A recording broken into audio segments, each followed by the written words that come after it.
Hello friends, আজকে আমরা উচ্চ মাধ্যমিক দর্শন বিষয়ের একটি সাজেশন দেখে নেব। সো এই সাজেশনে যে কয়েকটি কোশ্চেন রাখা হয়েছে, প্রতিটি কোশ্চেন মোস্ট ইম্পর্ট্যান্ট। যারা ভাবতেছো যে লজিক করব না, তাদের জন্য এই সাজেশনটি তৈরি করা হয়েছে। সো দেখে নাও এই সাজেশনে যে প্রথম কোশ্চেন রাখা হয়েছে সেই কোশ্চেনটি একটু দেখো। বচন বলতে কি বোঝো? বচন এবং বাক্যের মধ্যে পার্থক্য লেখো। সো ফ্রেন্ডস, এই কোশ্চেনটি মোস্ট ইম্পর্ট্যান্ট, তোমাদের ভালোভাবে পড়তে হবে। এরপরে দেখো 2 নাম্বার কোশ্চেন। নিরপেক্ষ বচন কি? উদাহরণসহ নিরপেক্ষ সাপেক্ষ বচনের পার্থক্য লেখো। লেস লাগানোর যে কোশ্চেন সেটা দেখো, বচনের সংযোজকের কাজ কি? এই দুটি কোশ্চেন মোস্ট ইম্পর্ট্যান্ট। এরপরের কোশ্চেন দেখো, গুণ ও পরিমাণ অনুসারে বচনের শ্রেণীবিভাগ করো। উদাহরণসহ নিরপেক্ষ ও সাপেক্ষ বচনের পার্থক্য লেখো এবং বচনের সংযোজকের কাজ কি? এরপরে 4 দাগে যে কোশ্চেনটি রয়েছে সেটি একটু দেখো। আবর্তন কাকে বলে? সরল আবর্তন ও সীমিত আবর্তনের মধ্যে পার্থক্য লেখো। সো ফ্রেন্ডস, এই বচন অধ্যায় থেকে এই 4টি কোশ্চেন তোমরা যদি ভালোভাবে কমপ্লিট করে রাখো, তাহলে এখান থেকে তোমরা 100% কমন পাবে।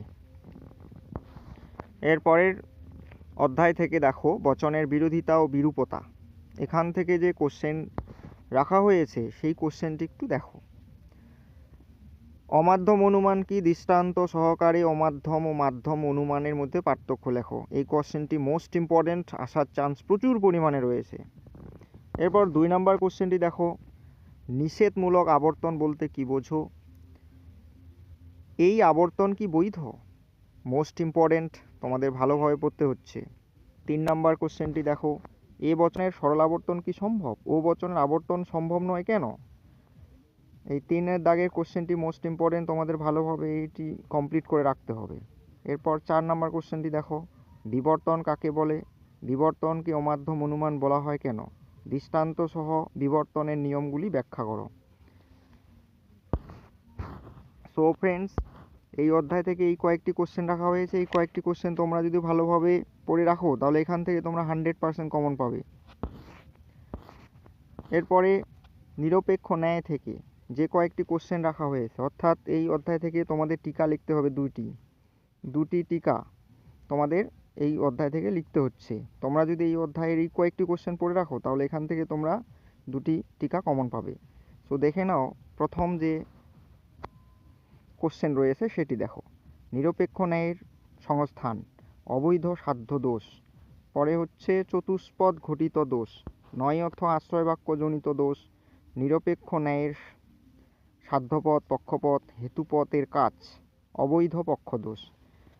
সো ফ্রেন্ডস, এই কয়েকটি কোশ্চেন তোমরা যদি ভালোভাবে দেখে নিয়ে প্রিপারেশনটা শুরু করে দাও, তাহলে এখান থেকে তোমরা 100% কমন পাবে। সো এর পরের অধ্যায় দেখো, মিলের পরীক্ষামূলক পদ্ধতি। এই অধ্যায় থেকে তোমাদের একটি কোশ্চেন কমন পড়ে যাবে, তোমরা এই 2টি কোশ্চেন যদি ভালোভাবে প্রিপারেশন নাও।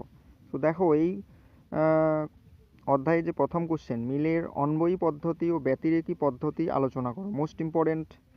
এরপরে এই বছরের মোস্ট ইম্পর্ট্যান্ট দেখো 2 দাগ, মিলের সহ পরিবর্তন পদ্ধতি আলোচনা করো।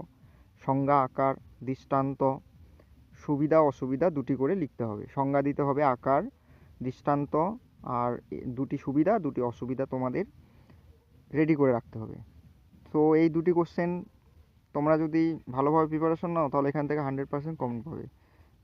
সো ফ্রেন্ডস, এই 2 নাম্বার কোশ্চেনটা মোস্ট ইম্পর্টেন্ট, তোমাদের এই 2 নাম্বার কোশ্চেনটি আসার চান্স প্রচুর পরিমাণে রয়েছে। পর দেখো, আরোহমূলক দোষ। এখান থেকে তোমাদের 2টি টিকা লিখতে হবে। এখানে যে কয়েকটি টিকা রাখা হয়েছে, এই কয়েকটি টিকা তোমরা যদি ভালোভাবে পড়ে নাও, তাহলে এখান থেকে তোমরা 100% কমন পাবে। তো দেখে নাও, প্রথম যে টিকাটি রাখা হয়েছে, আবশ্যিক সত্যকে সম্পূর্ণ কারণ হিসাবে গণ্য করা জনিত দোষ। 2 দাগে দেখো, অবৈধ সামান্যীকরণ দোষ।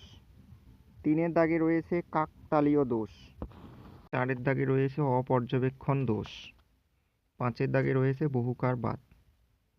সো এই কয়েকটি টিকা তোমরা যদি পড়ো, তাহলে এখান থেকে 100% তোমরা কমন পাবে। সো ফ্রেন্ডস, আমার এই ক্লাসটা যদি তোমাদের ভালো লেগে থাকে, তাহলে আমার এই চ্যানেলটিকে সাবস্ক্রাইব করো এবং বন্ধুদের কাছে শেয়ার করো।